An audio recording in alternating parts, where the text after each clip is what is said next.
Welcome back to the Crypto's Key conversation. I'm really excited about this video. There's some good video clips and stuff that's been talking about the SEC knowing who the four Satoshis are. And there's also some hashtag ETHgate and Prometheum updates that I'm going to cover in this one. It's going to be a good conversation. We're going to start with this one from Watcher Guru. It says, just in, former SEC chairman says spot Bitcoin ETFs should be approved. Let's listen into this because I think he has a good point here. But it's like, bro, like how come you didn't approve a spot Bitcoin ETF when you were chairman of the SEC? Let's listen into this. Can they say no to a spot ETF? For how much longer? Well, it goes to that issue. I think that when the SEC approved the futures-based ETF, they said, let's look at the futures market.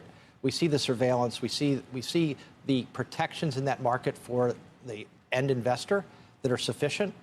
We don't see them in the spot market, so we're going to make that distinction. I think what the institutions are arguing is that those distinctions have gone away, and now the spot product is actually less drag, more efficient for the investor. So if there's not that delta in regulation, not that delta in what I could say efficacy, the spot should be approved. That's the argument that's going on. So the spot should be approved. I mean, like we said, man, it's just a waiting game to see when that thing happens. But it's just interesting that, you know, he's kind of completely changing his tune. Obviously, we've been uncovering from his time in the SEC and then him dropping the lawsuit on Ripple and then moving into being a part of the crypto space indefinitely. That's what he's working in. And he's saying all these different things. But it's like, what were you doing when you were the SEC chairman, right? Clearly, you had an agenda against ICOs, right? Okay, whatever. But it's like, what about all the other aspects of it? How come you didn't set some sort of precedent or set some sort of guideline for the rest of the industry to follow? It's just interesting how people get, you know, whenever they were in the position to make a difference, you know, they didn't. And then he's coming out saying the things that he's saying now. But hey, we'll see. Progress is progress, but this is interesting right here from DAI. It says SC knows who the four Satoshis are. So remember, Wheezy X had put up this video clip, and we're going to play this segment, but in another video. But remember, this is a, let me see, is it? It says, yeah, Raina Saud, Assistant Special Agent in charge of Homeland Security Investigations, was talking about sending agents to talk to the four Satoshis. So you remember that? So he says SC knows who the four Satoshis are. Dirty little secret. Ashley Prosper in the Credit Nerd Nation Unboxed. Wheezy X. Martin Zerwix is a senior counsel in the SEC Division of Enforcement Cyber Unit. At the time was in the room and referenced in this video when Raina Saud, Assistant Special Agent in charge of Homeland Security Investigations, said that they had met with the four Satoshis. Let's listen into this really quick. I think this was the best demonstration that I could come up with is how cryptocurrency works. This is not going to be a technical explanation. Maybe the guy from SEC, Martin, right? No? You don't want to do a technical explanation of Bitcoin or cryptocurrency or the blockchain? I do want to say that both of these folks are government employees, SEC and Homeland Security, so anything that I say certainly does not reflect upon them or their agency, because I want them to keep their jobs and, you know, have wonderful careers. But in all seriousness, what you've got is you've got two people here that have a lot of specialized knowledge. I worked with Rana way back in the day in Orlando, and she's promoted and become somebody that's really embedded in the issue of cryptocurrency. Same thing with Martin. He's in a specialized unit with the SEC. And if you were at the earlier panel, one thing that you're going to find is that the government is on this. In all seriousness, I've got lots of contacts that are still with the enforcement agencies, and it's pretty remarkable that the United States government has really been on the cutting edge, in my opinion, for this. Didn't take this laying down. There's some other frauds I think that they probably did that with, but not with this one. So there's a concerted effort by not only the United States, but some of these foreign governments to really address these issues. But also. So it's like just the more stuff that we hear and see and connect the dots within the community. It's just all it does is validate what we, in a sense, originally speculated. And then as we built a case and had, you know, hard evidence in a sense in regards of audio clips, videos, connecting the dots between companies and people having connections with one another. It's like all that is validate kind of what we already kind of knew and assumed. And it's just more stuff. There's just no way that, you know, the government doesn't know who was the creator of Bitcoin. You know, there's no way that they're going to implement it and not know who has that wallet or Satoshi's wallet, you know, who has access. It just doesn't make any sense. So it's what we've been saying in the community is it's a way to head fake and confuse or tell the broader market, you know, consumers in the market one thing while doing something else, right? We're not fools though, right? So obviously you have Wheezy X and that special agent Rana Saud talking about it. But this video clip right here I thought was, oh, did I delete it? Oh, right here. This one was quite interesting. He had added Saylor and Max Kaiser in this clip. I want to take a listen into this. I think it's intriguing. No, I mean, if they are unregistered securities, they are. Like, if I actually create my own token and I keep a lot of it and I sell some to the world and I manipulate the price of it and I don't tell you how many I have. Okay, I want you to really, so think about what we've uncovered in hashtag ETH, right? So we're talking about from the formation of Ethereum, the company, right? How it started. Ethereum, the blockchain, Ether, the digital asset, right? The whole Ethereum ICO, Ethereum Free Pass, Joseph Lubin consensus, just all the connections, right? So really think about that as you listen to this, right? And then I changed the protocol to give myself more without telling you. That was an unregistered security, right? So if someone notices that and they object to that, then all they're doing is observing the fact that I'm attempting to manipulate the securities market. I wouldn't endorse that. Like, would you endorse penny stock schemes if someone launched a penny stock and they were obviously manipulating it to their benefit? More contentious question is, who owns all of that Satoshi Nakamoto stuff? My theory has been from day one that this was a combination of the GCHQ in the UK and the NSA in the US that built this. I spoke to the Department of Defense several times over the years, and they don't know where Bitcoin came from, but they kind of are open to the idea that it came as a parallel system that was built as a just in case by state actors themselves, knowing that it's decentralized, but if they can play a central role in it, it's okay. So, I don't know, maybe that's the stake that they already own.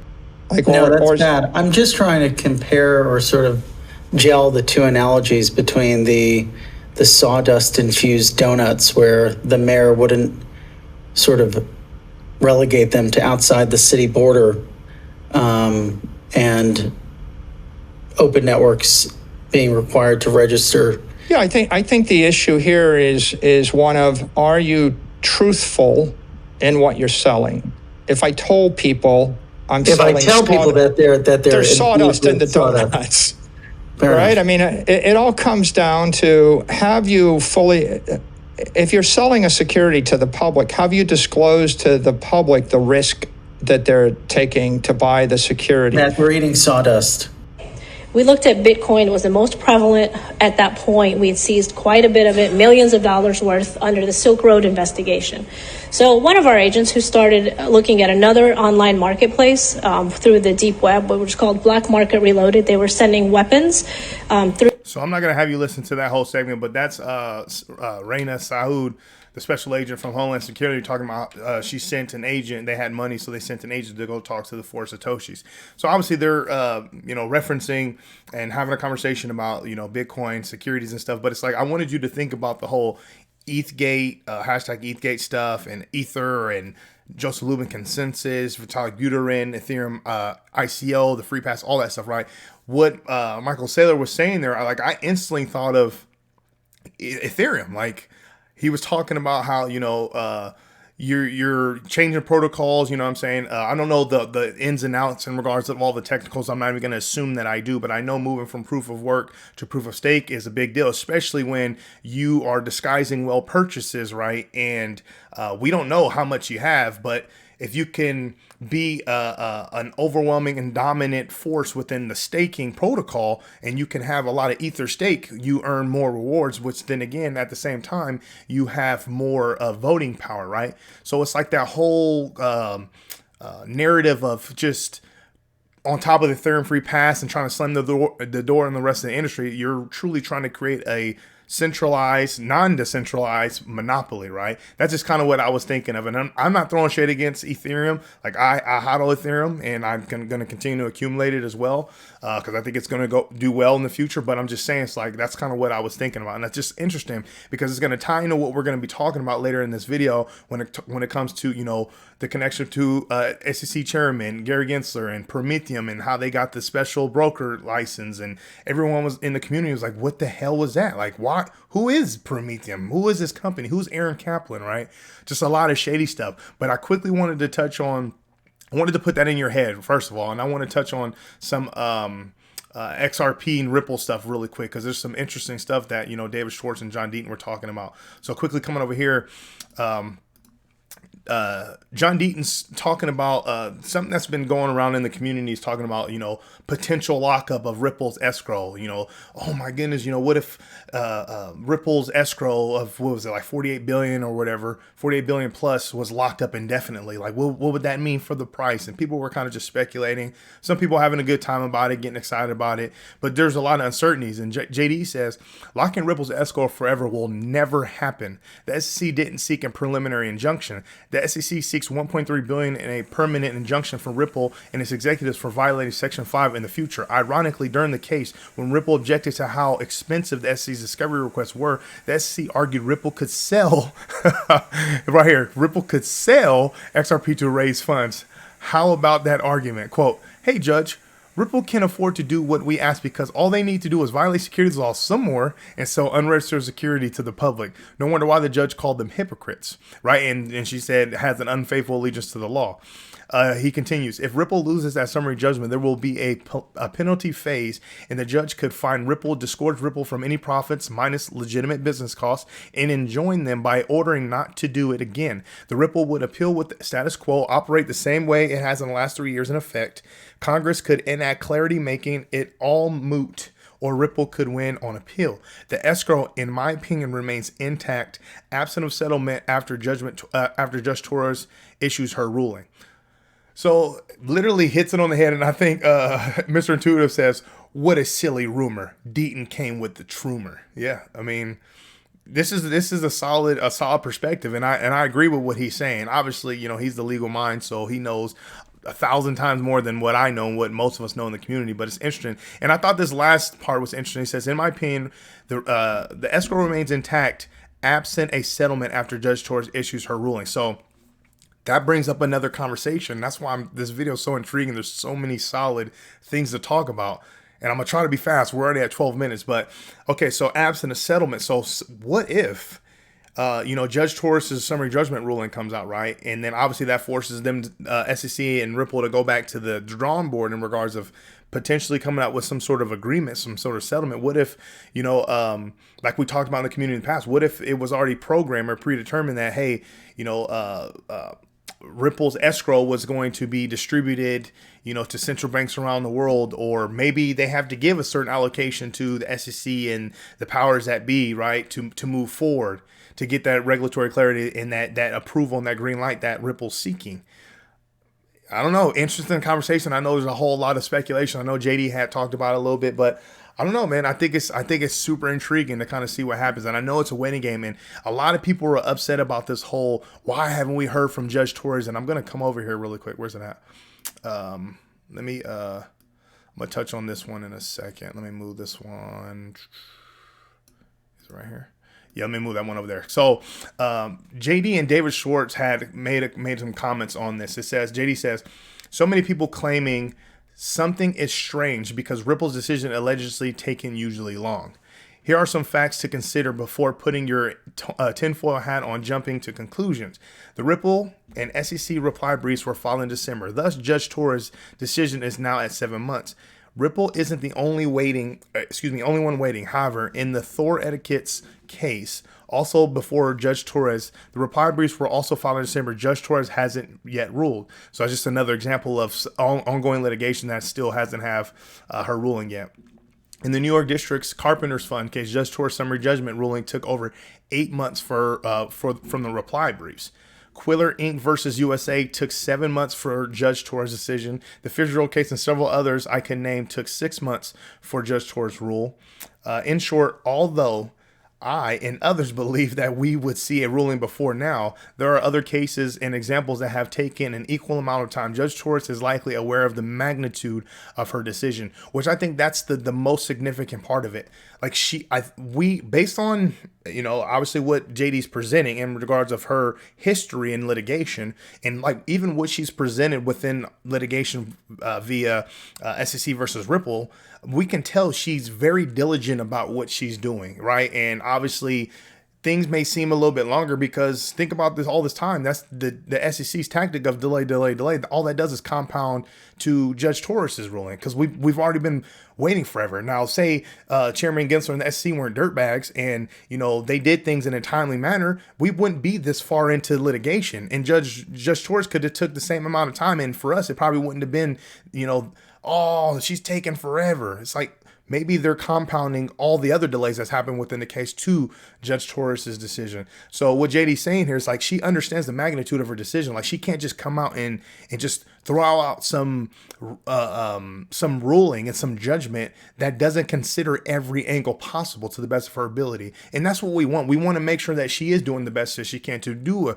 a fair and just evaluation of the facts and circumstances within the case, so we can have something to build off of and to grow from. And when it comes to Ripple and the SEC, maybe they come to some sort of agreement and settlement so we can end this thing and have some sort of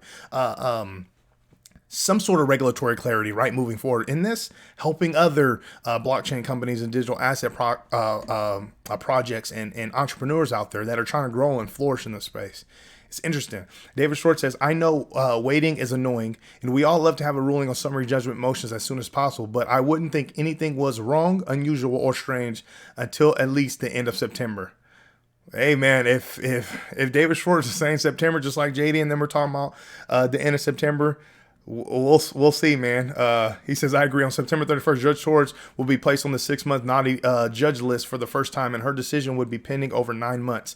I didn't review every case she has, but I didn't find anything were longer than any one of them being longer than 9 months. So we're there. We're getting close. Mark Fagel, even. I mean, he was a former SEC representative as well, if I'm not mistaken. Let me see what's in his. I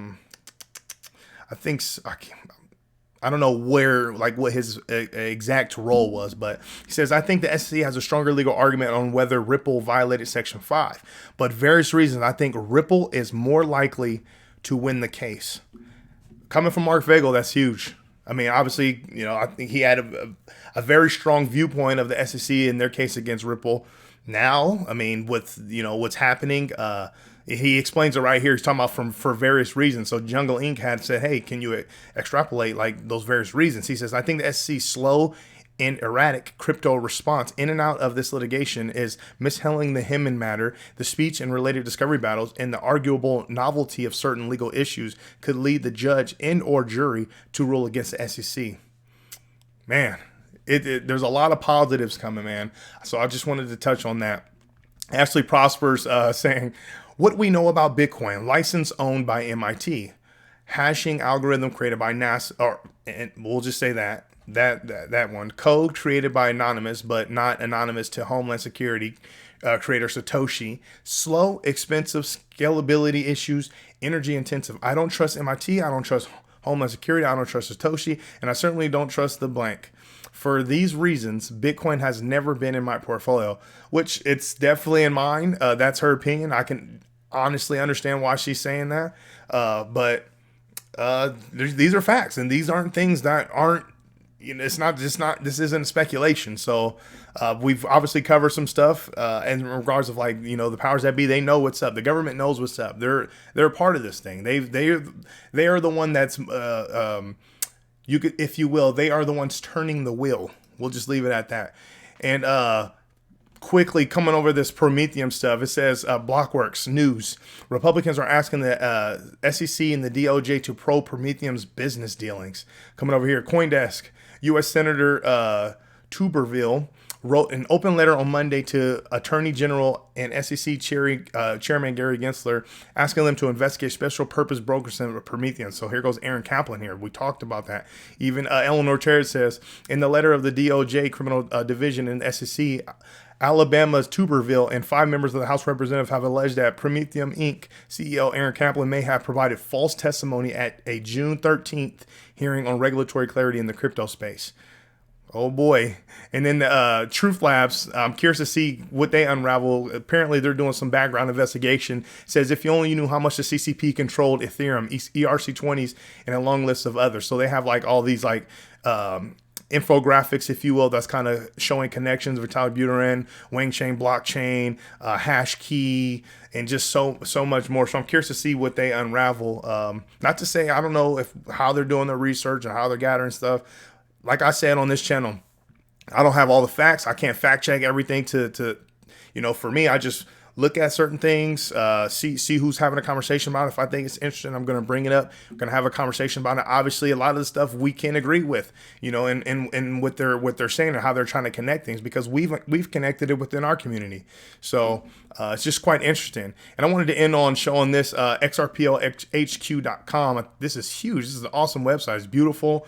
And it's a central hub for the XRP community, a virtual community for all the projects and companies building on and beside the XRPL. So it's got a lot of cool things here, a lot of cool features, payment stuff here. You got different wallets. You got the Zim wallet, Uphold, Ledger. You got DeFi, content creator stuff over here. I even like this aspect of the rich list for the XRP community. A lot of people have fun with this stuff, and I thought it was quite intriguing as well. Like you can put in your amount right here. Like if I come over here, it says check your wallet rank. You can check your wallet, or you can put a number. So say I had 52,000, right? Let's search it and see where I rank at. Where's my rank? Right here. It says you are ranked 45,988 out of 1.5 million.